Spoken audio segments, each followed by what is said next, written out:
Last video में हमने बात की थी सेंट्रियोल्स और माइक्रोट्यूब्यूल्स को लेके। अब हम एक कंपोनेंट के बारे में और बात करेंगे, वो है हमारे पास साइटोस्केलेटन।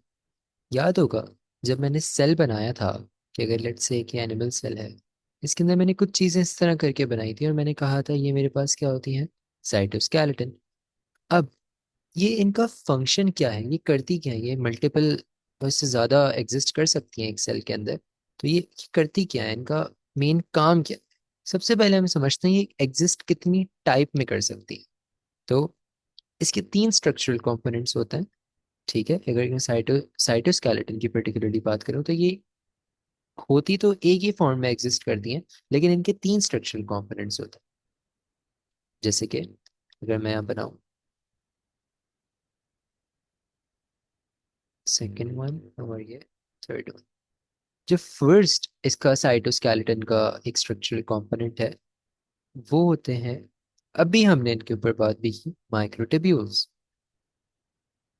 माइक्रोट्यूब्यूल्स। उसके बाद हमारे पास आते हैं इंटरमीडिएट इंटरमीडिएट फिलामेंट्स। और लास्टली हमारे पास आते हैं माइक्रोफिलामेंट्स।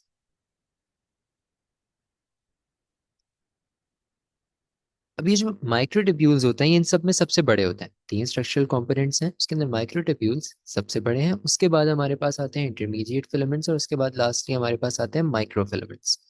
तो हम इनके बारे में लिखेंगे कि इनका जो नॉर्मली डायमीटर जो हमें सिलेबस के मुताबिक पता होना चाहिए, माइक्रोट्यूब्यूल्स का डायमीटर होता है 10 से लेके अराउंड 25 नैनोमीटर्स।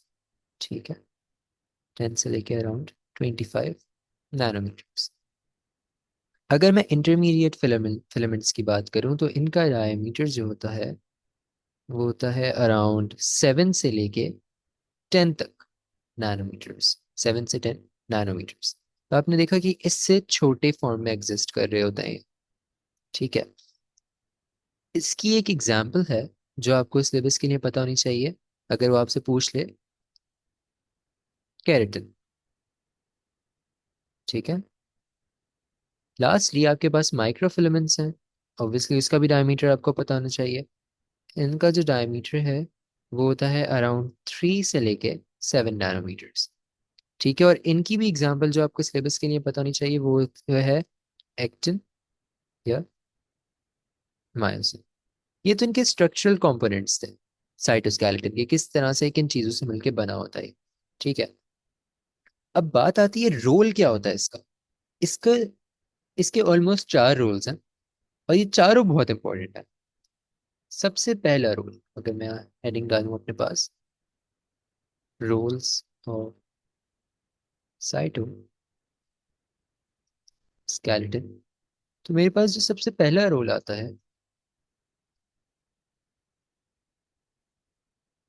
मेरे पास फर्स्ट रोल ये है कि ये प्रोवाइड करता है सपोर्ट और शेप एक पर्टिकुलर सेल को। ठीक है, तो इसका रोल क्या है, प्रोवाइड करेगा ये सपोर्ट और शेप एक सेल को। अब आप बोलोगे सेल वॉल से मिलता जुलता रोल है ये। नहीं, ये लेकिन ये तो एनिमल सेल में भी मौजूद है। ठीक है, तो एनिमल सेल में तो सेल वॉल नहीं है। तो जो थोड़ी बहुत भी उसको जो शेप और सपोर्ट प्रोवाइड कर रहा है वो हमारे पास साइटोस्केलेटन कर रहा है। प्रोवाइड्स शेप एंड सपोर्ट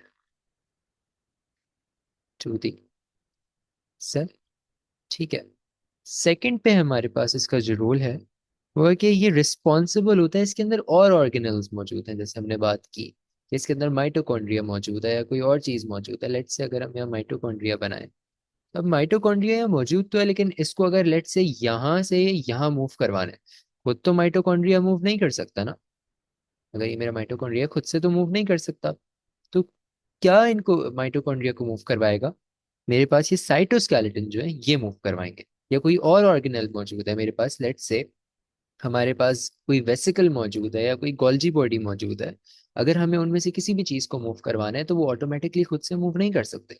उसके अंदर एक रीजन है कि वो मूव कर रहे हैं, उनका वो रीजन ये है कि हमारे पास साइटोस्केलेटन्स मौजूद हैं। ठीक है, तो रिस्पॉन्सिबल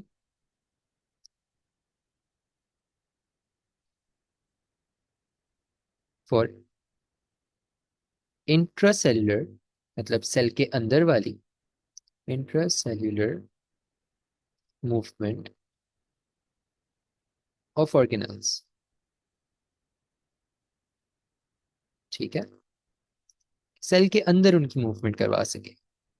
थर्ड पार्ट जो कि हम बाद में देखेंगे, हम अभी बिल्कुल इसके ऊपर डिस्कशन नहीं करेंगे, कि हमारे सेल डिवीजन में भी काम आता है। सही है।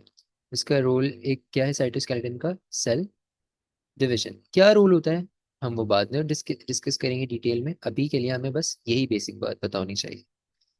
लास्टली हमें ये भी पता होना चाहिए कि ये इन्वॉल्व होता है किस चीज में? Involved in muscle cell contraction, muscle cell contraction. ठीक है, और ये किसके थ्रू करता है? Via actin slash myosin. यानी कि हमारे पास इसके स्ट्रक्चरल कंपोनेंट्स में क्या मौजूद होगा?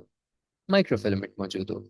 जिस जिस साइटोस्केलेटन के माइक्रोफिलामेंट्स, जिस साइटोस्केलेटन के स्ट्रक्चरल कंपोनेंट में माइक्रोफिलामेंट्स होंगे, वो हमारे पास मसल सेल्स कॉन्ट्रैक्शन में भी काम आएंगे। अब हमारे नेक्स्ट दो सब टॉपिक्स जो हैं वो हमारे पास प्लांट सेल बेस्ड हैं, जैसे कि सेल्यूलोज सेल वॉल के ऊपर हम बात करेंगे, हम लार्ज परमानेंट वैक्यूल और टोनोप्लास्ट के ऊपर बात करेंगे, और लास्टली प्लाज्मोडेस्माटा पे बात करेंगे।